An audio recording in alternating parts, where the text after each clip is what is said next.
episode Disciplesite kali ini kita akan melakukan unboxing terhadap salah satu kurikulum pemuritan di dalam bahasa Indonesia.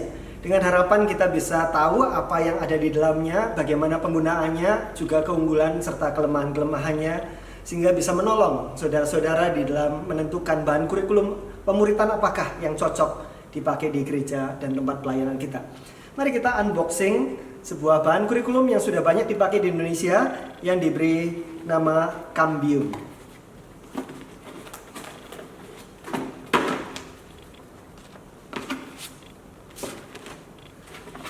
Cambium merupakan singkatan, mungkin banyak orang tidak mengetahuinya, singkatan dari Komunitas Pertumbuhan Iman untuk Menjadi Murid Kristus. Cambiumnya di mana rada maksa, tetapi itulah singkatannya, diterbitkan oleh Yayasan Gloria Yogyakarta.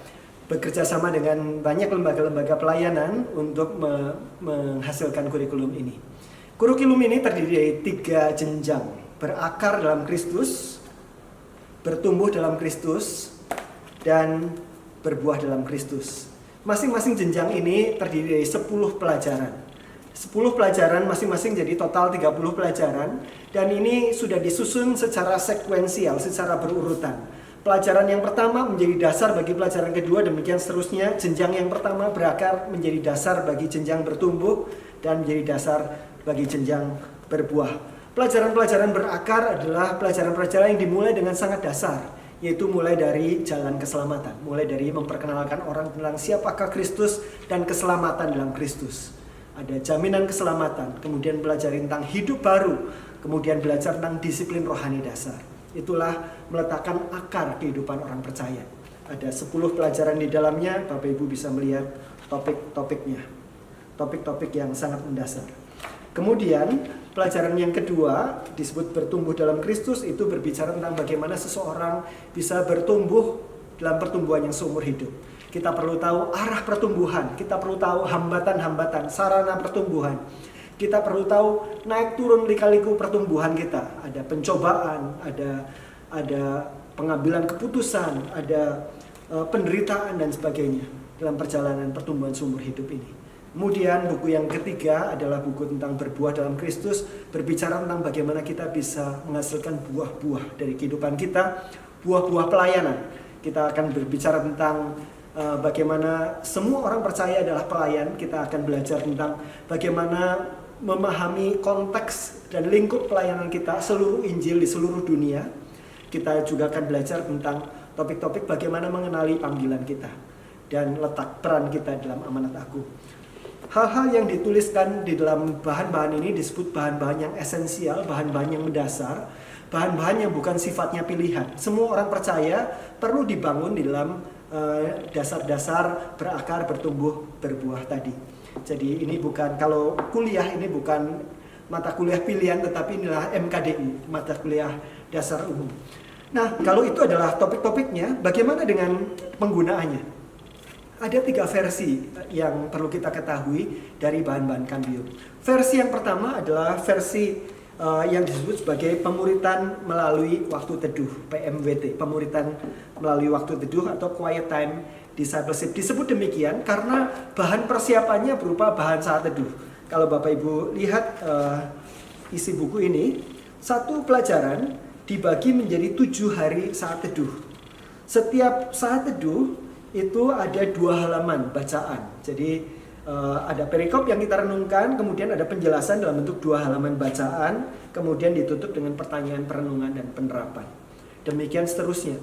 Jadi satu pelajaran ada 7 hari saat teduh di mana kita akan mempersiapkannya melalui saat teduh pribadi setiap hari. Kemudian pada akhir minggu itu kita bersama-sama berkumpul di dalam kelompok kecil. Demikian seterusnya, membicarakan hal-hal yang sudah kita pelajari. Tidak sadar kita membaca 14 halaman setiap minggu, dan itulah yang kita diskusikan pokok-pokok kebenarannya. Dan bahan ini sangat mudah digunakan dan tidak membutuhkan ada pembicara tertentu atau persiapan PA yang rumit. Tetapi persiapannya adalah saat teduh. Jadi sangat cocok dipakai untuk church-wide. Jadi di gereja dalam berbagai kalangan dan usia.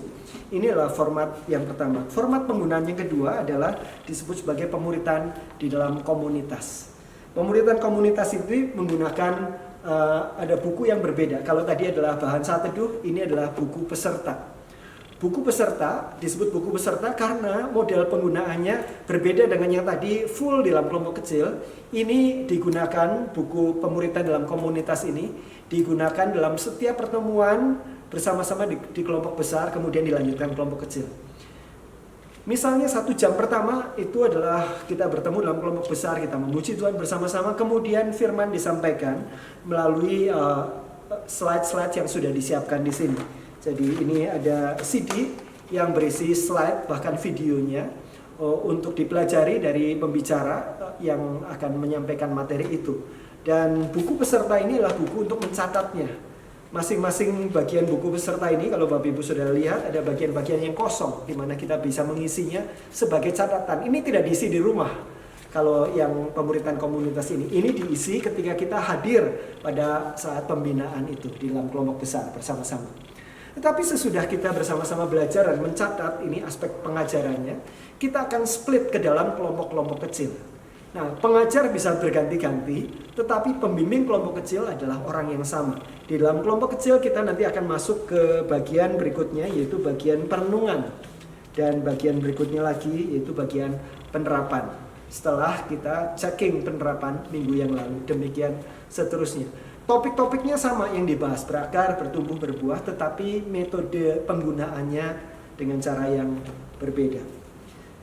Ada beberapa pelengkap, misalnya CD ini berisi seluruh PowerPoint dan video-video yang diperlukan, tapi juga di sini ada panduan pembimbing. Ketika kita menjadi pembimbing, ada beberapa insight-insight penolong untuk memproses bahan demi bahan. Versi yang ketiga penggunaannya ini disebut sebagai pemuritan sederhana untuk semua. Cambium Simplified, Cambium sederhana. Kenapa sederhana? Karena ini dirancang untuk orang-orang menggunakannya tanpa elektronik, tanpa perlu ada PowerPoint dan sebagainya, dan juga non-akademik. Tidak butuh latar belakang pendidikan tinggi untuk mencerna bacaan, untuk PA dan sebagainya. Karena bahannya dibuat sederhana sekali, bisa dipakai untuk pengajaran di sekolah-sekolah, bisa dipakai untuk pemuritan di antara orang-orang lanjut usia atau orang-orang dengan latar belakang pendidikan yang lebih sederhana. Bagaimana isinya? Isinya bentuknya ada banyak gambar-gambar kalau Bapak Ibu lihat di sini. Satu pelajaran ada sekitar 8 sampai 10 gambar. Dan untuk pengajarnya, untuk yang menyampaikan apa arti dari masing-masing gambar ini ada di bagian belakangnya. Di bagian belakang di sini ada semacam contekan untuk mempersiapkan kita menyampaikan pengajaran berkaitan dengan topik-topik yang ada di buku ini. Demikian seterusnya, pelajarannya sama, berakar, bertumbuh, berbuah, cuma dalam bentuk yang lebih sederhana. Bagaimana dengan pesertanya? Pesertanya akan membuat catatan-catatan sederhana juga. Kalau yang tadi pemuritan komunitas bisa berhalaman-halaman catatannya, tetapi kalau Cambium sederhana ini bahan catatannya itu hanya 1 halaman. Jadi ini dipakai untuk memudahkan mengingat, tidak terlalu banyak menulis apa yang didengar, kemudian dicatat supaya bisa diingat dan bisa diulang lagi di rumah. Ini adalah bahan yang sangat baik dipakai untuk pemuritan berjenjang. Nah, kelemahannya apa bahan-bahan ini? Kelemahannya adalah bahan-bahan ini menjadi bahan yang tidak fleksibel. Kenapa? Karena kalau kita menggunakannya sebagai variasi bahan, maka it doesn't work. Ini bukan bahan yang dimana orang silakan ikut ketika dia punya waktu, tidak ikut ketika dia tidak punya waktu. Jadi ini menuntut konsistensi kehadiran karena masing-masing bahannya itu berurutan. Jadi orang diharapkan datang 100%. Datang. Dan frekuensi pertemuannya adalah seminggu sekali. Karena bahannya adalah bahan saat teduh untuk 7 hari saat teduh. Kalau kita bertemunya 2 minggu sekali, terlalu banyak bahan yang akan dibicarakan. Dan juga terlalu loose pertemuan-pertemuannya. Jadi untuk memaksimalkan penggunaan bahan ini, pastikan bahwa kita bertemu kelompok kita seminggu sekali dengan kelompok yang tetap tidak berubah-ubah. Orang punya komitmen terhadap kehadiran. Nah, Bapak Ibu Saudara sekalian, tetapi kita membutuhkan kelompok-kelompok yang demikian. Jadi kita perlu membangun kelompok-kelompok bukan hanya sekedar kelompok relasional, kelompok fellowship, membicarakan firman Tuhan, tetapi kelompok yang lebih intensional, membahas topik-topik tertentu yang perlu diletakkan dalam kehidupan Kristen seseorang dan juga penerapan-penerapannya.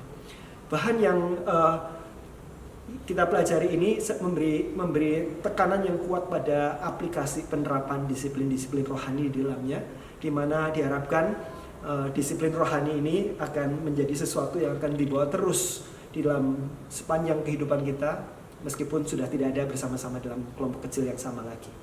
Saya berharap beberapa versi dari bahan kambium ini bisa diintegrasikan di dalam pemuritan yang sedang Bapak Ibu kerjakan di gereja, persekutuan maupun lembaga pelayanan.